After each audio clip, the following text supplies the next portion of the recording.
Dollar. Dirt and money, no soul. Had to go and get it, ain't no time to kick it. Got a stack and flip for my foes. Dollar. Please tell me you can hear me. Don't turn your back and don't neglect me. Just let me know if you need me. Dollar. Let me watch out for my partners. Keep my money long, get my team strong. Let me run away from my problems. Yo, what's good, original crew, man? We're back. Hey, man, we're back on the channel with another visual. Today, we got 6 TikTokers who committed horrible crimes. Yo, TikTok, like, as far as, like, the celebrity status is something, like, new, right? And these people are, like, it's like, you know what I'm saying?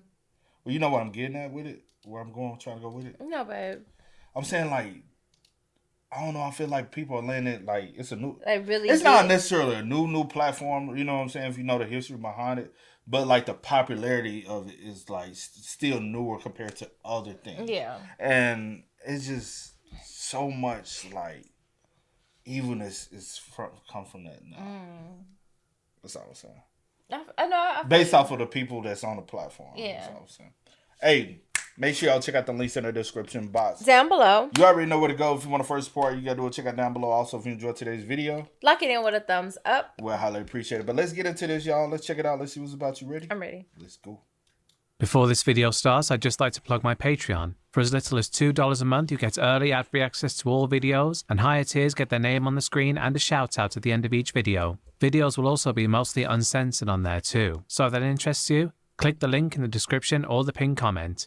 I've made a lot of videos about some evil YouTubers over the years. Maybe even too many, but there's another video platform I've never talked about on this channel. TikTok.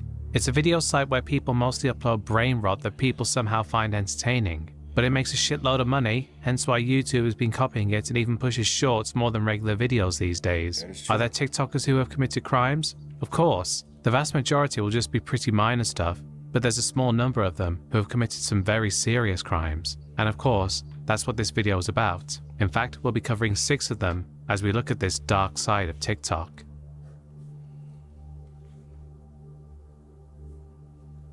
Chosen Terrell Hanna was 22 years old and living in Redford Township, Michigan when the FBI showed up at his door. On TikTok, he went by Chosen World and had built up a following of nearly 150,000 people who watched him dance, lip sync, and generally do the kind of content that gets you noticed on that platform. He wore colourful outfits to go with his dyed pink hair. He had a combined total of 1.6 million likes on all of his videos. By most metrics, things seemed to be going reasonably well for him. What nobody watching those videos knew was that he had spent the previous 3 months robbing stores at gunpoint across Metro Detroit. The spree started on December 1st, 2021 at the 7-Eleven in Commerce Township. The man who walked in was wearing all black.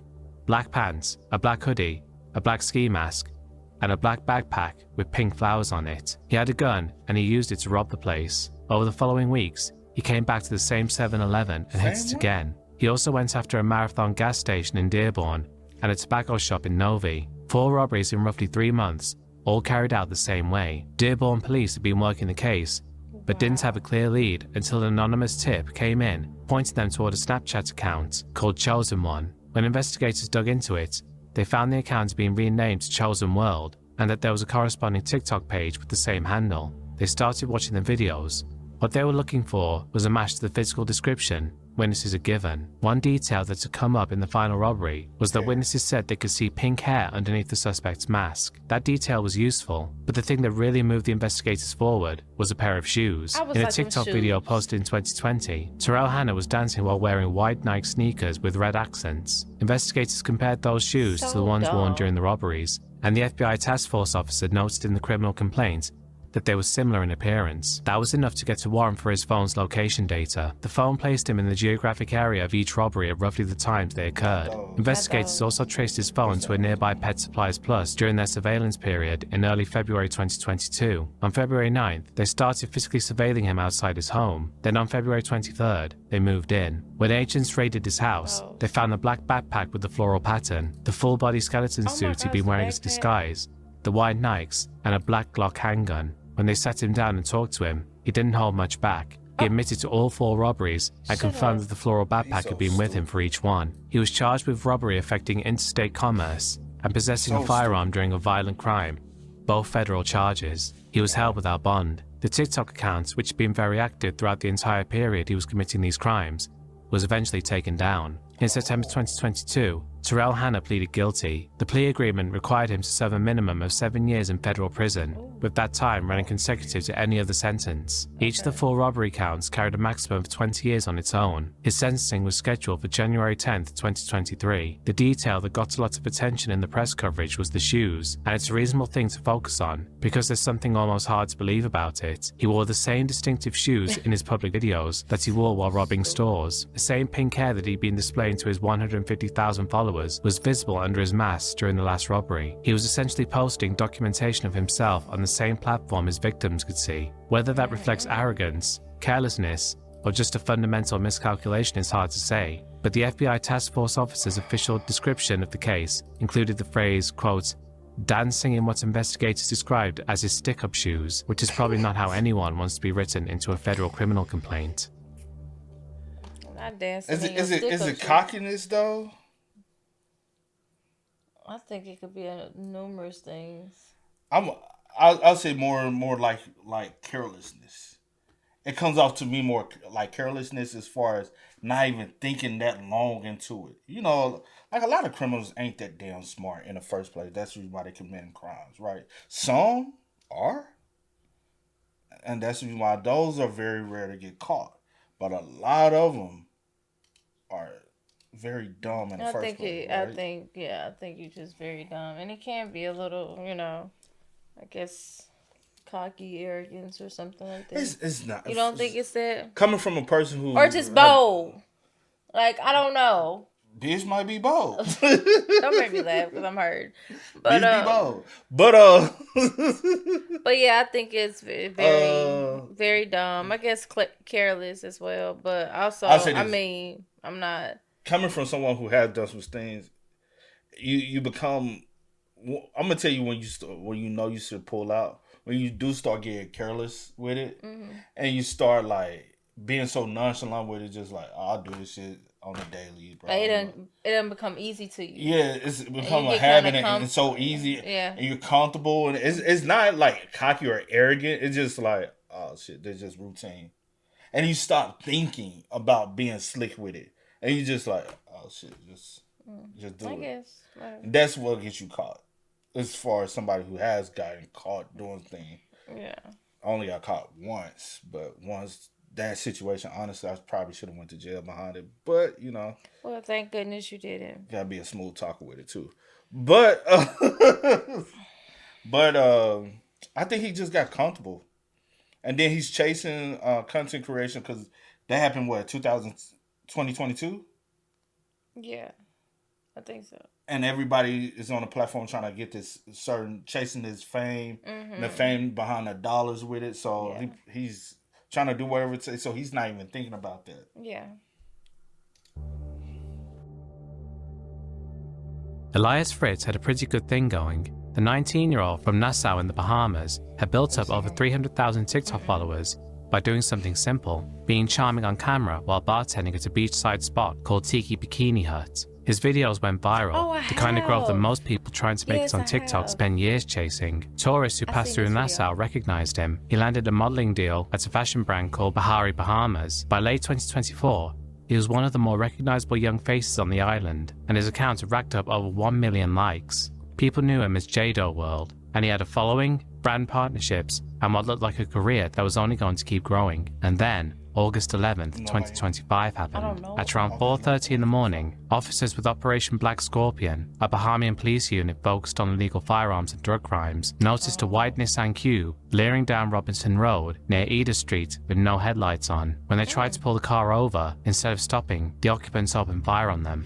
Officers in the pursuing unit returned fire. What followed was a high-speed chase through Nassau that ended when the car crashed hard into a utility pole on Eastern Road. There were 3 people in the car, 2 19-year-olds and a 17-year-old. One of those 19-year-olds was Elias Fritz. While the chase was still happening, a separate police unit on Robertson Road came across a taxi driver flagging them down from East Street. His name was Theodore Ferneder, and he had gunshot wounds. According to police, Ferneder had been driving his 2014 Honda Odyssey when the occupants of a white Nissan Cube, matching the description of Fritz's vehicle, tried to rob him. and shot him in the process. He was taken to hospital for treatment. A high-powered weapon, described by police as an assault rifle, was recovered from the crashed car. Fritz and his fellow 19-year-old co-accused were charged with the attempted murder of Theodore Ferneder, attempted armed robbery, the attempted murder of 2 police officers, possession of a firearm with intent to endanger life, and possession of ammunition. When they appeared before a senior magistrate, neither was asked to enter a plea. Both were denied bail and remanded to prison. Conviction on any one of those charges carried serious consequences under Bahamian law. Attempted murder alone can result in life imprisonment. One additional condition was placed on Fritz specifically when bail was eventually considered. He was banned from discussing the pending case on social media. That detail is worth sitting with for a second, given that social media was the entire reason why anyone outside Nassau knew his name. His bail hearing stretched out for months. He remained in custody through September, October, and into November, while his legal team worked through repeated delays in the application process. His case was listed for a voluntary bill of indictment on November 21st. The bail decision kept getting pushed back, first on November 12th, then further still. Eventually, in December 2025, the judge granted bail set at $50,000. The conditions were strict: an electronic monitoring bracelet, a nightly residential curfew, and daily check-ins at his local police station. He could only walk out once the paperwork was formally signed off. So there was a real possibility he spent Christmas 2025 waiting to sign a document. His fans had a hard time processing all of it. His TikTok comments filled up with people insisting there had to be some mistake. This was the guy who made bartending look fun, who smiled at the camera and made Nassau look like the best place on earth. People who had followed him for months were genuinely stunned. His account was still up while he sat in a Bahamian prison, still showing the drink videos and the modeling shots, a completely intact public image just sitting there, while the person behind it faced a list of charges that could put him away for the rest of his life. That disconnect is probably the most striking part of this whole story. Fritz's TikTok presence was genuinely likable. He never did anything controversial or posted any problematic content, and had no pattern of behavior that his audience could look back on and point to. He just seemed like a young man from the Bahamas having a good run. And then in August, he was allegedly behind the wheel of a car with no headlights on, with an assault rifle inside it, whose occupant shot a taxi driver trying to steal his van and then opened fire on the officers who gave chase. As of this video, his case is still ongoing. No trial date has been confirmed publicly as of now. The charges have not been proven in court, and Fritz has not entered a plea. But the facts on the record, the police report, the named officers, the recovered weapon, the injured taxi driver, the charges filed and upheld through multiple court appearances, those are documented. Whatever the court ultimately decides, the night of August 11th is not in dispute. Wow. Yeah. I never knew his name, but I did see that one video. Okay, I remember that one, like, it was... kind of went viral. I ain't never heard of him before. Yeah. I don't be on TikTok. See her get to scrolling. I think I seen it on... I'm saying, like, but yeah, stuff I do. Like that. You get to scrolling. I don't really... Only time I scroll is probably on Twitter. And most of the stuff I come across, I send it to you. Yeah. But outside of that, I don't really be getting scrolling like that, though. I don't try to consume brain rot. Okay. I don't either. Brain rot stuff? Yeah, you do. No, I don't. Like, we have a YouTube. I mean, you finna say what? No, nothing. Go ahead. No, I was just gonna say we have a TikTok account. Maybe we should post like clips. And stuff over there for some people, you know what I'm saying? Hey, if you want to make us some clips, feel free. We'll post them on over there. But that y'all find funny and whatever, or entertaining for y'all. But or you can tag us, you know what I'm saying? Like, we'll repost it if possible. But yeah, I can't fathom to see myself like throwing my life away like that. But at the end of the day, I've been young before. You know what comes with young? Dumb. But also I seen in his bio, rest in peace to his mom and his little brother. So I don't know if he's missing some type of guidance, structure, or just certain people in his corner that will support him and kind of help guide him in a certain direction, you know what I'm saying? Especially with him being young. Yeah. If you are young, because he's 19, and if he already lost 2 people, you know what I'm saying? Sometimes people allow that to control their life, as far as like rage, you know what I'm saying? And sometimes it's all about yearning for, like they're yearning for something that's now missing, like a missing void in their life. Yeah, that's true. Hopefully.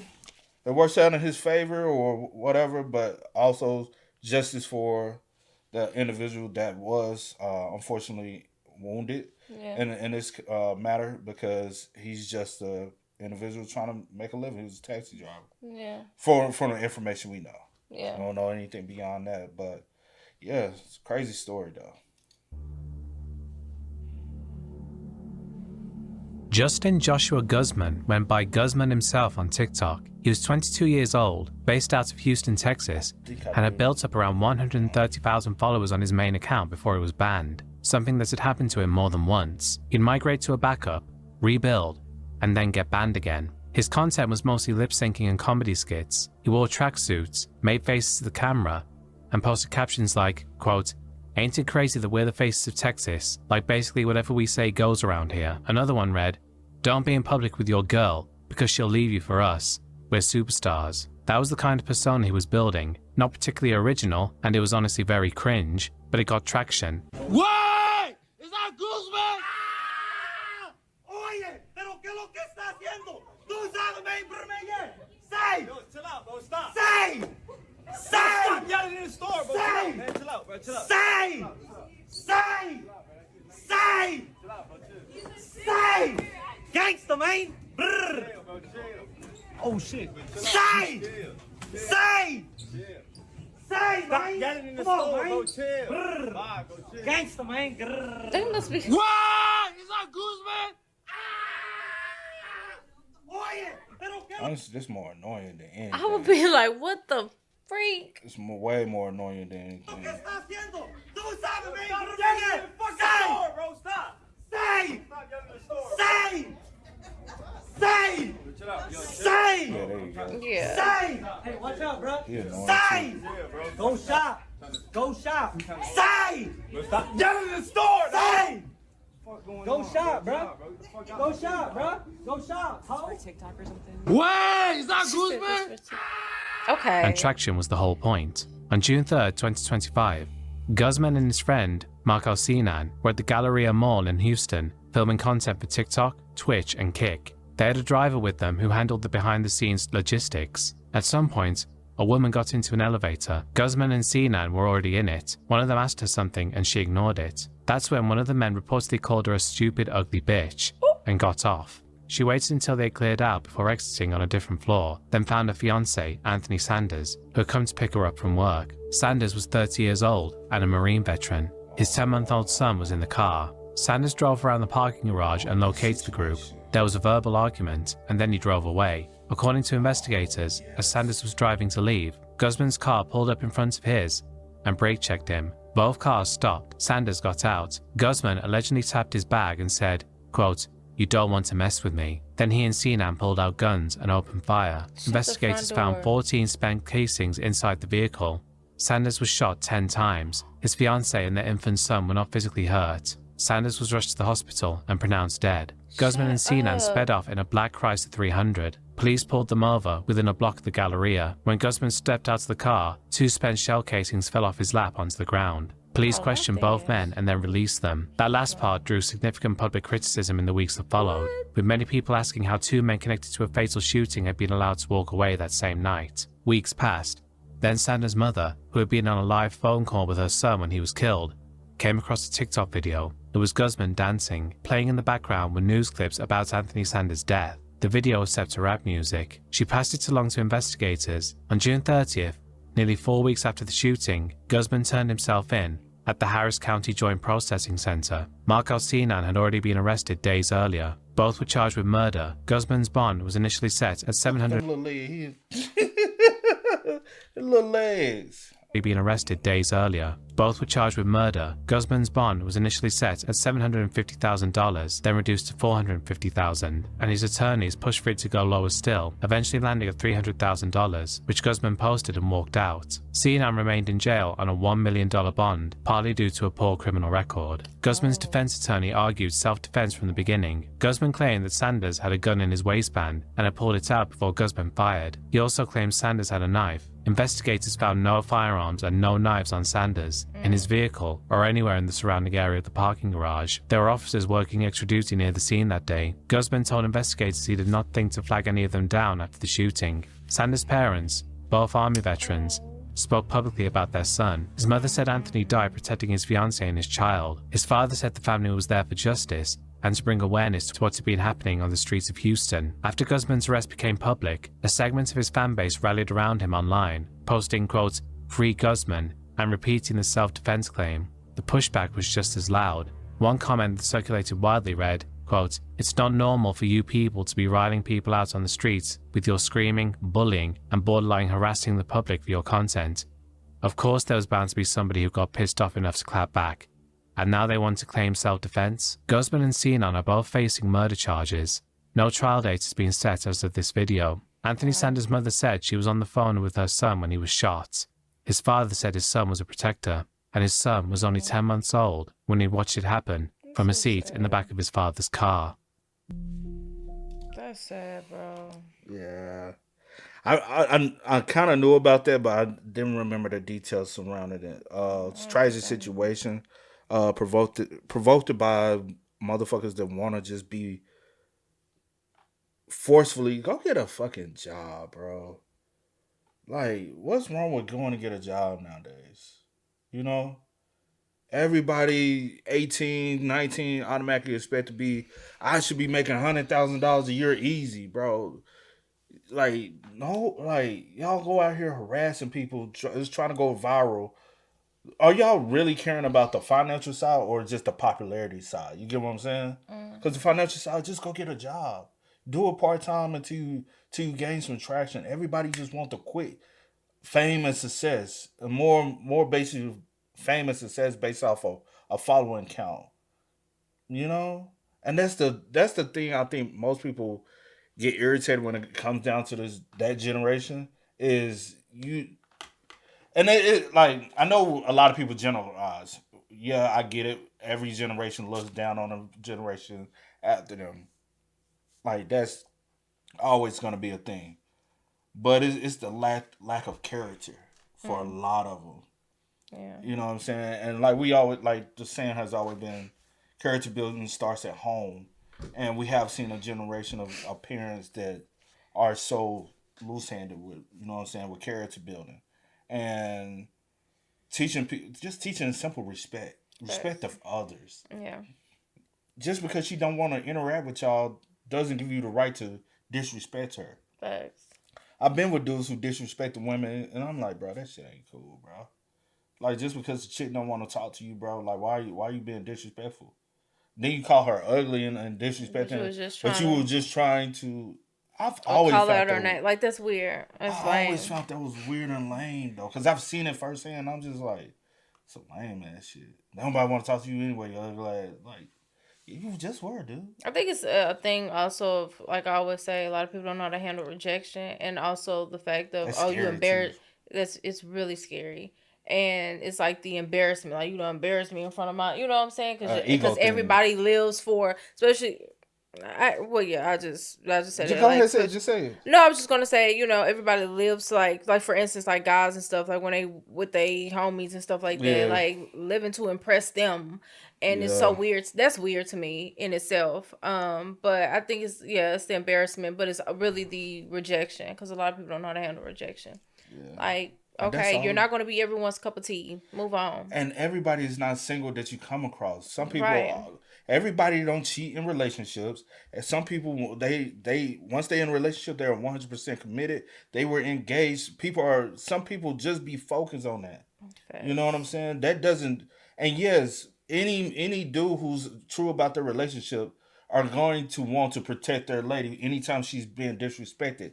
I hope you are a lady who, if you are watching this and you are in a relationship, married or whatever, will want your dude to step in and want to protect you. Yeah. But that doesn't mean his life need, because obviously argument. Once y'all get in the car, go on by your business. Just go. You hop in front of him trying to brake check him. Like, what are we doing? You are also provoking the situation. I wish they would have cameras. Yeah. Not all garages got cameras in it. Wish they had cameras so they can see exactly what happened. Yeah. But that whole situation didn't even have to happen. Y'all are out here harassing the public. But also, even with that, yeah, true, out here harassing the public. But it already shows me, like, your character, and then you're very immature. What you And a said? lot of them be feeling like they untouchable too. So it You see it sucks. all the time now. Yeah, it sucks that he lost his life. That she had to witness that, and that his 10-month baby was in a car and will never like get to grow up with their father. And I ain't gonna hold you. It's a full fledged like. Or him watch the child grow up. Yeah. You know what I'm trying to say. But yeah. We got a full society of individuals who are afraid to get their ass whooped too nowadays. Y'all so quick to want to pull a gun because that's just already show you a coward and you can't use your hands. Yeah. We did grow up in a society where people still fought. Yeah. Way before they pulled a weapon. Way before. And the ones who didn't know how to fight, they kept to themselves and they tried to avoid conflict and problems. If you can't fight, please avoid conflict and problems and quit trying to automatically start pulling a weapon. Because once you do take a life, you got to go to prison, and now you need to know how to fight. Yeah. Or you know the rest. Terry and Thomas had built a very large following on TikTok. Going by Mr. Prada, he had accumulated around 8 million followers across 2 accounts, with over 550 million likes on all of his videos. He was 20 years old, from Louisiana, and by social media metrics alone, he was doing very well. Then, in late September 2024, a body turned up on the side of a highway. A passerby spotted a suspicious blue tarp on the side of US Highway 51 in Tangipahoa Parish on the morning of Sunday, September 29th. Inside was 69-year-old William Nicholas Abraham, a well-known Baton Rouge therapist and former Catholic priest who had appeared on cable television and spent 30 years in mental health counseling. He was wrapped in a comforter, bound with duct tape, and covered in the tarp. He had died from blunt force trauma to the head, neck, and shoulders. The local sheriff described it as a very physical and very violent death. Investigators moved quickly. Surveillance footage showed Abraham arriving at Thomas's apartment in Baton Rouge around 11 a.m., the day before his body was discovered. He was not seen alive again. Witnesses at the complex said they saw Thomas struggling to drag something wrapped in a tarp down the stairs and load it into Abraham's car that evening. The next morning, that same car was picked up by a license plate reader in a nearby area. When Baton Rouge police attempted to stop the vehicle, the driver backed into a police car and fled. Thomas was identified as a person of interest. By the following day, he had left Louisiana entirely. U.S. Marshals received a tip that Thomas was in Dallas, and members of the North Texas Fugitive Task Force found him sitting on a bench downtown. He was taken into custody without incident. Back in Baton Rouge, detectives executing a search warrant at Thomas's apartment found a significant amount of blood and multiple sharp objects and other weapons throughout the residence. The Louisiana State Police Crime Lab confirmed the blood matched Abraham's DNA. There was evidence indicating a violent physical altercation had taken place. An investigator said Thomas had attempted to clean up after the killing, though significant amounts of blood remained. Thomas was initially charged with second-degree murder, but that was upgraded after extradition. Under Louisiana law, killing someone over the age of 65 is an automatic first-degree murder charge, and Abraham was 69. First-degree murder carries either life without parole or the death penalty. Prosecutors have not indicated that they plan to seek execution, meaning Thomas faces a mandatory life sentence if convicted. Investigators said there was no evidence Thomas was ever a patient of Abraham's, and the nature of their relationship has not been publicly confirmed. How they knew each other, and why Abraham went to that apartment are questions that still haven't been answered publicly as of the time this video was made. What added a strange layer to the whole story was that, in the weeks before the murder, some of Thomas's followers had noticed something was off. Videos showed him declaring his name was no longer Prada, and in one clip, he was seen practicing his mugshot. Whether that was dark humor, something more deliberate, or a sign that something was already unraveling is hard to say. People noted it after the fact, the way you do when something terrible happens, and you go back looking for signs you missed. After Thomas was brought back to Louisiana and the case moved forward, a judge ordered a sanity commission, appointing 2 doctors to evaluate whether Thomas is mentally competent to stand trial. A sanity hearing was scheduled for January 2026. As of now, no trial date has been set. Dr. Nick Abraham spent 3 decades working in mental health. He specialized in treating substance abuse, depression, and anxiety, and was known in the Baton Rouge community. A former attorney who knew him described him as tender and gentle, and said he was completely shocked by the circumstances of his death. Thomas remains in East Baton Rouge Parish Prison, without bond, waiting on a case that could define the rest of his life. His TikTok account and videos are still out there if you look for them, but none of that changes what happened in that apartment on September 28, 2024, or what was found on the side of a Louisiana highway the next morning. That's insane. I ain't gonna hold you. I thought I knew some details, and that's the reason why I will say, like, can't always necessarily just go with what the internet says. You know what I'm saying? Because the internet, a lot of times people start, all it takes is one, oh, this is factual information, and everybody will run with it. And run with it till it sound factual. Like, nobody ever knows the truth with a lot of things. But we did think. Yeah, because some of the information that I had came across, or whatever the case may be, was saying that he was a patient of his years ago, and some things occurred, something happened or something like that. Yeah, but I never took that as, I'm like, where did y'all see or hear or get this information from? You know, I'm always like trying to do my research, but I never like deep dive into it to like verify.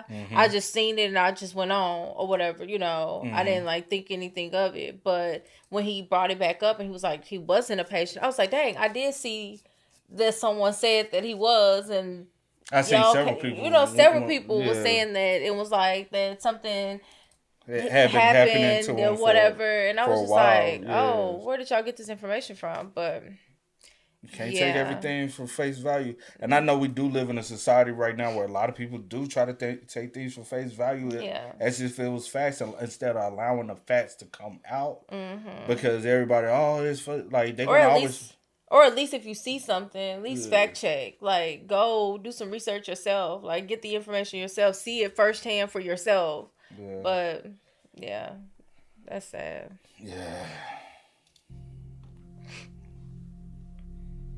Mehek Bukhari was a British Pakistani lifestyle influencer from Stoke-on-Trent who built her following on TikTok and Instagram under the name Maybe. Her content covered fashion, beauty, and family life, and she became particularly known for her videos featuring her mother, Anne Sreen, who appeared alongside her regularly. The two of them seemed close in the way that plays well online. That image of a tight-knit mother and daughter team became very relevant later on, though not in a way either of them would have wanted. The background to what happened starts not with Mehek, but with Anne Sreen. Mehek's mother had been in a relationship with a 21-year-old man named Saqib Hussain for around 3 years. Anne Sreen was married throughout this. When she tried to end the affair, Saqib didn't take it well. He had explicit material from the relationship and threatened to send it to Anne Sreen's husband unless she paid him £3,000, money he claimed to have spent on her during their time together. Anne Sreen told Mehek about the blackmail. According to messages recovered by police, Mehek's response was not to go to the police or a solicitor. She told her mother she would get Saqib jumped by men who would make sure he wouldn't know what day it was. That message became a significant piece of evidence at trial and gave a fairly clear indication of how seriously Mehek was taking the situation and what kind of solution she had in mind. What followed was a plan to lure Saqib to a meeting under pretense of handing over the £3,000 he was demanding.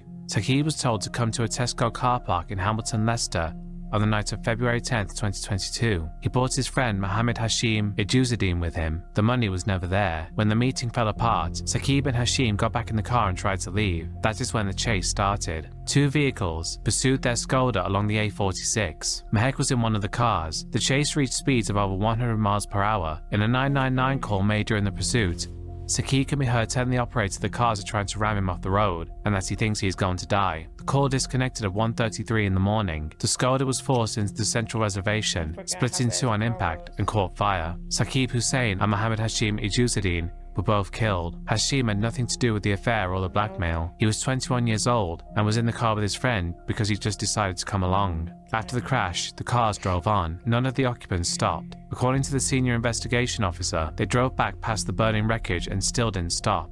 Mehek and Anne Sreen were arrested at their home address within hours. Body camera footage captured the moment officers arrived at their house. When police asked where they had been that evening, Mehek told them they'd been in Nottingham. There was a first trial that resulted in a hung jury, which meant the case had to be retried. The retrial concluded in August 2023 at Leicester Crown Court. The jury found Mehek and Anne Sreen guilty of 2 counts of murder each. 2 of the men, Raish Jamal and Rikan Karwan, were also convicted of murder. 3 further defendants, including a woman named Natasha Akhtar, were convicted of manslaughter rather than murder. The distinction mattered legally, though in practical terms the outcome for everyone involved was prison. Mehek was sentenced to life with a minimum of 31 years and 8 months. The sentencing judge described the case as cold-blooded murder and described Mehek as self-obsessed with an exaggerated sense of entitlement. He noted that TikTok and Instagram were at the heart of the case, and that protecting both her and her mother's image on those platforms had contributed directly to the decisions that ended 2 lives. Anne Stream received a minimum of 26 years and 9 months. Mehek appealed her sentence, and in October 2025, the Court of Appeal reduced her minimum term to just under 27 years, on the basis that the original sentence had not been given enough weight to her age and relative maturity at the time. She was 22 years old when the murders took place.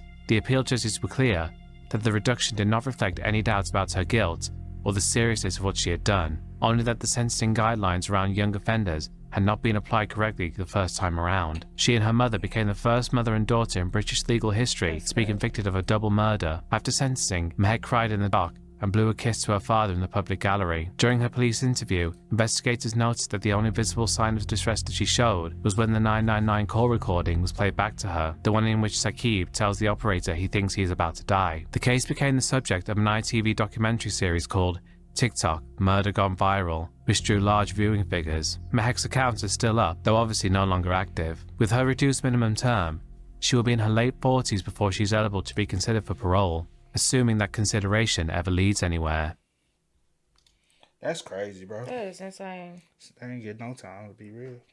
Cause what did the mom get? I thought it was 20 something. I don't know, but regardless.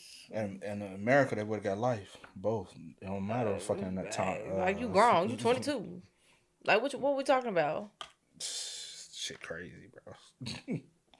Can't make some shit up. That's crazy. Age, like, okay, it'd be different if you was like a child doing something, but still, even some kids some crimes with kids be. Yeah, we gotta follow up with that one. You know right. So yeah, I haven't heard it or seen anything, but yeah. I think they're gonna keep tight lip on. Yeah, because it's like she's a child. When she committed that one, she was 12, wasn't she? Yeah.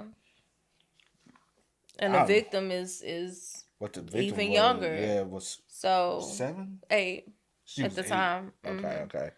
But yeah, that was crazy, bro. But yeah, she's a grown ass adult. That's premeditated, anyways. Well, it wasn't premeditated murder. You know what? They would have got 2nd degree. Yeah, they would have said. They 100% would have got 2nd degree because it wasn't premeditated, because never was the conversation ever about death. It was all about physical harm. Yeah. But the actions that y'all took caused his untimely passing. So, depending on what state, they would have got life or got something to life. Mm-hmm. So it would have been 30 years to life with a possibility of parole. But you know what I'm saying? Something like that. But they still would have got something to life. And that's what they deserve, though. But hey, that's a whole different country, man. I don't know how they operate. Yeah. Ali Abdullaban was a TikTok creator who went by the name JinKid. He was well known for doing impressions, specifically a very accurate one of Tony Montana from Scarface that got a lot of traction online. Who the fuck is that? Tony, yo, I'm gonna keep it all the way a buck with you, for me? You be sounding old as fuck. Fuck you, man. Why aren't you gonna pay me rent? As soon as you pay your taxes? You are so negative, man. You know that? Why'd you always gotta break my balls? Shut the fuck up, please, everybody. Oh my god. Ay, coño! Dear God. Is that a gun? Padre nuestros que estás en cielo. Oh, now you want to pray. Can I borrow this, please? You guys summoned me. Well, technically, Tony did. You're a fucking snitch. Hey, Antonio, you ever tell your buddies about that time you killed your best friend because he was sleeping with your sister? Hey, fuck you, man! Yo, you got a sister? Shut the fuck up! Why don't you take a break, okay? Play a few games with us. You and me, we start over. How'd you like that? Yeah, alright. Yeah, I can do that. Play some games. I don't even want to see this skit. You guys got Fortnite? Fuck this skit. And was considered one. Fuck out of my house. At his peak, he had around 1.4 million followers and was considered one of the more talented impression creators on the platform. Thanks to his charisma, people liked his content, and he was starting to get noticed beyond just TikTok. That career is now over though, and the reason why is about as serious as it gets. Ali and his wife, Anna Abdullaban, had been having significant problems in their marriage. By late 2021, they were separated, and Anna had moved into an apartment in San Diego with their young daughter. Ali was not taking the separation well by any account. He was controlling during the marriage, and that behavior didn't stop when they split up. He remained fixated on Anna, and deeply suspicious that she was seeing someone else. On October 21st, 2021, Ali used their daughter as a way to get access to Anna's apartment. He dropped the child off and, while he was there, secretly installed a listening app on Anna's phone without her knowledge. He then left and sat in his car listening to what was being picked up through the microphone. What he heard was Anna talking with a man named Rayburn Barron, who was a friend of hers. From what Ali could make out, the two of them were together in the apartment. Ali went back upstairs. He knocked on the door, and when Anna opened it, he pushed his way inside. He then shot and killed Anna and Rayburn. Their daughter was in the same apartment at the time. She was not physically harmed, but she was present. Ali left the building, called his father to tell him what he had done, and was arrested a short time later without incident. The case went to trial in 2023. Ali's defense did not dispute that he had pulled the trigger. The argument they made was that he should be convicted of voluntary manslaughter rather than murder, on the basis that he had acted in the heat of passion after discovering his wife with another man. California law does allow for that distinction in certain circumstances, and it would have resulted in a significantly shorter sentence. The prosecution pushed back hard on that framing, pointing out the level of premeditation involved. He had installed spyware on her phone. He had driven back to the apartment deliberately. This was not a spontaneous reaction. The jury sided with the prosecution. Ali was convicted of 2 counts of first-degree murder and was sentenced to life in prison without the possibility of parole.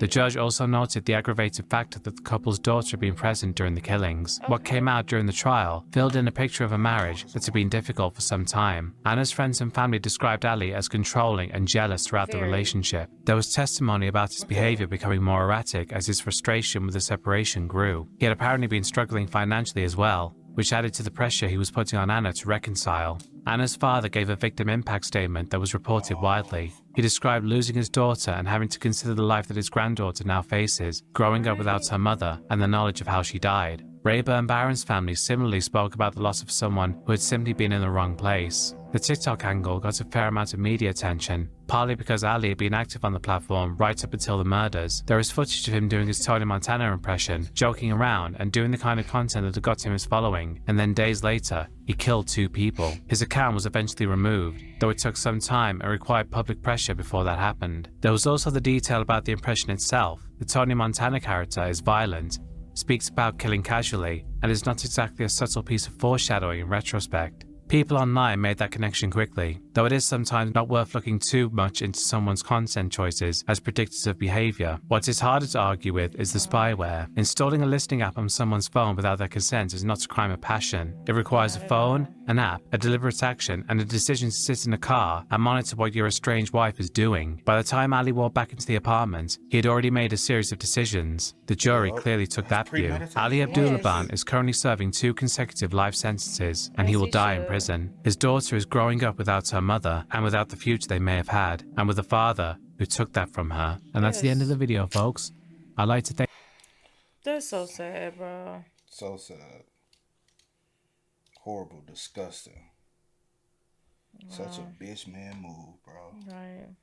And rest in peace to everybody that was mentioned in each. Yeah. Yeah. Well, go ahead. What you say? No, I'm finna just say, just because she wants to walk away and leave, obviously she had reasons.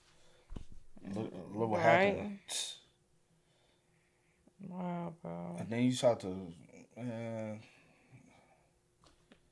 It breaks my heart, especially when kids are involved and just senseless. Like, what was it like? Learn how to move on. Let's just learn how to move on and walk away from situations. Like, I honestly, I guess because I don't know, maybe because all my screws are, tightened up. Like, I just don't get how people just can take someone's life like that because they want to move on or they don't want to be with you anymore or whatever the case may be. Like, I can't comprehend it. I really can't. But yeah. Hey, man, y'all spam us up in the comments. Y'all let us know y'all thoughts about it for us in the comments down below for us, man. But until next time, y'all know how I go, man. I do go by the name DJ JinKid. This is Sierra Nicole. We are. Kid and C. We are. Ain't no time to kick it, got a stack of flip for my foes. Dollar, dollar, dollar, dollar. Please tell me you can hear me. Don't turn your back and don't neglect me. Just let me know if you need me. Dollar, dollar, dollar, dollar.